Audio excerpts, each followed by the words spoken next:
أعوذ بالله من الشيطان الرجيم بسم الله الرحمن الرحيم بل تؤثرون الحياة الدنيا والآخرة خير وأبقى إن هذا لفي الصحف الأولى صحف إبراهيم وموسى بلکہ تم لوگ دنیاوی زندگی کو ترجیح دیتے ہو، حالانکہ آخرت بہتر اور ہمیشہ رہنے والی ہے۔ بلا شبہ یہ بات پچھلے صحیفوں میں بھی ہے، حضرت ابراہیم اور موسیٰ کے صحیفوں میں۔ سورۃ الاعلیٰ کی ایک تیسری قسط ہے۔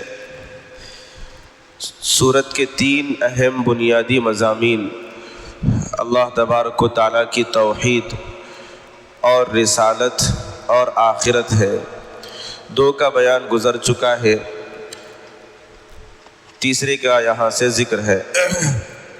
اللہ تبارک و تعالیٰ نے یہاں سے آخرت کی زندگی کے فضائل اور دنیاوی زندگی کا مختصر ہونا، فانی ہونا، اس کو بتلایا ہے دو جملوں میں۔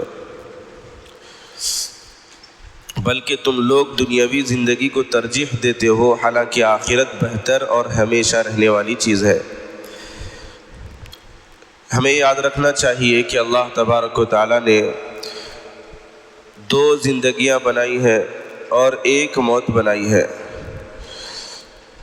ایک زندگی ہوتی ہے دنیاوی، اس کے بعد موت آتی ہے، پھر دوسری زندگی چالو ہوتی ہے۔ پہلی زندگی جو موت سے پہلے کی ہے اس کو دنیا والی زندگی کہا جاتا ہے، موت کے بعد والی زندگی کو آخرت والی زندگی کہا جاتا ہے۔ ان دونوں زندگیوں میں زمین آسمان سے زیادہ فرق ہے۔ دنیاوی زندگی موت پر ختم ہوتی ہے اور آخرت کی زندگی موت کے بعد سے شروع ہوتی ہے۔ دنیاوی زندگی محدود ہوتی ہے اور آخرت کی زندگی لامحدود ہوتی ہے۔ متناہی اور لامتناہی والا فرق ہے۔ دنیاوی زندگی یہ دار العمل ہے اور آخرت کی زندگی یہ دار الجزا ہے۔ جو دنیا میں کمایا ہوگا آخرت میں وہ کاٹے گا۔ دنیاوی زندگی میں جو خوشی اور غم ہے، جو مصیبت ہے اور جو سرور ہے، وہ عارضی ہوتی ہے اور آخرت کی زندگی میں مستقل ہوتی ہے۔ اگر بندہ کامیاب ہو گیا تو ہمیشہ کے لیے خوشی ہے، اور اگر بندہ ناکام ہوا تو ہمیشہ کے لیے غم ہے۔ دنیاوی زندگی میں مال کا سکہ چلتا ہے اور آخرت کی زندگی میں خالص اعمال کا سکہ چلتا ہے۔ اللہ تبارک و تعالیٰ نے قرآن مجید میں اور رسول اللہ صلی اللہ علیہ وسلم نے احادیث مبارکہ میں ان دونوں زندگیوں کو کھول کھول کر، خصوصاً دنیا کی زندگی کی حقیقت کو کھول کھول کر بیان کیا ہے۔ قرآن مجید میں ایک جگہ ہے، من كان يريد العاجلة عجلنا له فيها ما نشاء لمن نريد ثم جعلنا له جهنم يصلاها مذموما مدحورا۔ جو شخص دنیا کی بھلائی اور دنیا کی زندگی کو چاہتا ہے تو ہم اس کو دنیا میں اس کی چاہت پوری کر دیں گے۔ جو چیز وہ چاہتا ہے اور جس کے لیے چاہتا ہے ہم اس کو پورا کر دیں گے۔ ثم جعلنا له جہنم، پھر آخرت میں کیا ہوگا؟ آخرت میں اس کا ٹھکانہ دوزخ ہوگا۔ یصلاها مذموما مدحورا، اس میں وہ ذلیل ہو کر، دھتکارا ہوا ہو کر ڈالا جائے گا۔ ومن اراد الآخرة وسعى لها سعيها وهو مؤمن فأولئك كان سعيهم مشكورا۔ اور جو آخرت کو پسند کرتا ہے، آخرت کی زندگی کو ترجیح دیتا ہے اور ایمان کی حالت میں اس کے لیے خوب محنت کرتا ہے احکام کی پیروی کر کے، فَأُولَئِكَ كَانَ سَعْيُهُمْ مَشْكُورًا، اللہ نے فرمایا کہ یہ اپنی محنت اور کوشش سے اپنی مراد کو ضرور پائے گا۔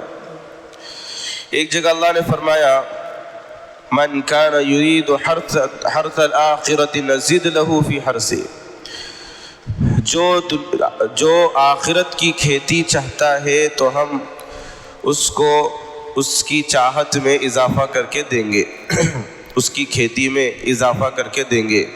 وَمَنْ كَانَ يُرِيدُ حَرْثَ الدُّنْيَا نُؤْتِهِ مِنْهَا، اور جو دنیا کی کھیتی کو چاہتا ہے تو ہم اس کی مراد اس کو دے دیں گے۔ وَمَا لَهُ فِي الْآخِرَةِ مِن نَصِيب، لیکن آخرت میں اس کے لیے کوئی حصہ نہ ہوگا۔ اسی بات کو جتنے بھی رسول آئے اور جتنے بھی نبی آئے ان سب نے اپنی امتوں کو یہی کہا کہ آخرت کی زندگی باقی رہنے والی ہے اور دنیا کی زندگی یہ ختم ہونے والی ہے۔ وَيَا قَوْمِ إِنَّمَا هَذِهِ الْحَيَاةُ الدُّنْيَا مَتَاعٌ، نبی اور رسول کہتے کہ اے میری قوم، اے لوگوں، دنیاوی زندگی چند روز کا سامان ہے، چند دنوں کی ضرورتوں کو پورا کرنا ہے۔ وَإِنَّ الْآخِرَةَ هِيَ دَارُ الْقَرَارِ، اور آخرت اصل ٹھکانہ اور اصل رہنے کی جگہ ہے۔ رسول اللہ صلی اللہ علیہ وسلم کی احادیث میں بھی دنیاوی زندگی کے بارے میں آپ نے خوب امت کو واضح طور پر فرمایا کہ دنیا کی زندگی بہت مختصر، چھوٹی اور فنا ہونے والی ہے۔ مسلم شریف کی روایت ہے، اللہ کے نبی صلی اللہ علیہ وسلم نے ارشاد فرمایا کہ آخرت کی زندگی کے مقابلے میں دنیا کی زندگی بس اتنی ہے کہ ایک آدمی سمندر میں انگلی ڈال دے اور انگلی کے اوپر لگا ہوا پانی جتنا ہوتا ہے وہ دنیا کی زندگی کی مثال ہے، اور باقی سمندر وہ آخرت کی زندگی کی مثال ہے۔ ترمذی شریف کی ایک روایت ہے، رسول اللہ صلی اللہ علیہ وسلم نے ارشاد فرمایا کہ اگر اللہ کے یہاں، اللہ کے پاس دنیا کی زندگی اور دنیا کی اہمیت مچھر کے پر کے برابر بھی ہوتی تو اللہ تبارک و تعالی کافر کو اور اپنے منکر کو ایک گھونٹ پانی بھی نہیں پلاتے۔ ایک جگہ اللہ نے واضح طور پر دنیا کی زندگی کو سمیٹتے ہوئے بتایا، اعلموا، جان لو، اعلموا انما الحیاۃ الدنیا لعب ولہو وزینۃ وتفاخر بینکم وتکاثر فی الاموال والاولاد، دنیا کی زندگی تو کھیل کود اور تماشا ہے، ظاہری زیب و زینت ہے، اس کے بعد آپس میں فخر کرنا ہے، اور اس کے بعد اپنے مال اور اولاد پر بڑائی جتلانا ہے، اس کے بعد زندگی کا اختتام ہے۔ رسول اللہ صلی اللہ علیہ وسلم کی حدیث ہے، آپ نے فرمایا کن فی الدنیا غریب، دنیا میں اجنبی کی طرح رہو، او عابر السبیل، بلکہ ایسے رہو جیسے کہ تم راستے کا سفر کر رہے ہو۔ تو ہم دنیا میں ایک مسافر کی طرح ہیں، اور یہ دنیا ہمارے لیے ایک مسافر خانہ ہے۔ زندگی بغیر بندگی کے محض شرمندگی ہے، اس لیے دنیا کی زندگی کو ترجیح نہیں دینا چاہیے۔ صحابہ نے رسول اللہ صلی اللہ علیہ وسلم نے صحابہ کے سامنے دنیا کی زندگی کو کھول کر بیان کیا تھا، ان کے سامنے دنیا کی حقیقت واضح ہو چکی تھی، تو ان کی زندگیوں میں واضح فرق نظر آتا تھا کہ انہوں نے اپنی ایک ایک ضرورت، ایک ایک خواہش، بلکہ ایک ایک ضرورت پر آخرت کو ترجیح دیا تھا۔ صحابہ کے گھروں کا جائزہ لیا جائے، کھڑے ہو جائیں تو چھت لگ جائے اور لیٹ جائے تو دیوار لگ جائے، اتنے مختصر گھر ہوا کرتے تھے۔ کپڑوں کا یہ حال ہے کہ ایک چادر میاں بیوی کے درمیان ہے، صحابی نماز پڑھ کے فوراً مسجد سے نکل جاتے ہیں۔ رسول اللہ صلی اللہ علیہ وسلم نے دریافت کیا کہ یہ ایسا کیوں کرتے ہیں، مسجد میں زیادہ دیر تشریف نہیں رکھتے۔ پتہ چلا کہ ان کے اور ان کے اہلیہ کے درمیان میں صرف ایک چادر ہے، یہ نماز پڑھ کر جا کر گھر میں چادر دیتے ہیں، اس وقت تک بیوی گڑھے کے اندر کھڑی ہوتی ہے سطر چھپانے کے لیے۔ پھر وہ باہر نکل کر چادر لے کر نماز پڑھ لیتی ہے۔ ایک چادر ہے۔ رسول اللہ صلی اللہ علیہ وسلم اور صحابہ کے گھروں میں 3 چاند نظر آ جاتے تھے، لیکن کھانے کی کوئی چیز گھر میں چولہے میں نہیں پکتی تھی۔ ان کے چولہوں کے اندر گھاس اگ جاتی تھی، ہریالی پیدا ہو جاتی تھی، چولہوں کو سلگانے اور کھانا پکانے کی نوبت نہیں آتی تھی، صرف کھجور پانی پر گزارا اکثر ہوا کرتا تھا۔ رسول اللہ صلی اللہ علیہ وسلم کے گھر میں حضرت عمر رضی اللہ عنہ داخل ہوئے۔ وہ کہتے ہیں کہ آپ صلی اللہ علیہ وسلم ایک بوریے پر آرام فرما رہے تھے۔ جب اٹھے تو میں نے دیکھا کہ آپ کے جسم پر بوریوں کے نشان پڑ چکے ہیں، سخت ہونے کی وجہ سے۔ حضرت عمر فرماتے ہیں میں نے آپ کے گھر کو، آپ کے کمرے کو دیکھا، 3 چیزیں صرف میں نے پائی۔ ایک چمڑے کا تکیہ ہے جس کے اندر کھجور کی چھال بھری ہوئی ہے، کوئی روئی بھی نہیں ہے۔ دوسرے 3 چمڑے بغیر دباغت دیے ہوئے کے رکھے ہوئے ہیں، اور تیسرے ایک مٹھی جو ہے کھانے کے لیے رکھی ہوئی ہے۔ چوتھی چیز کو میں نے نہیں پایا۔ یہ رسول اللہ صلی اللہ علیہ وسلم کے گھر کا حال ہے۔ یہ آپ کی زندگی کوئی غیر اختیاری نہیں تھی۔ آپ صلی اللہ علیہ وسلم نے، آپ کے صحابہ نے اس زندگی کو اتنا مختصر رہنا پسند کیا اور آخرت کی زندگی کو ترجیح دی۔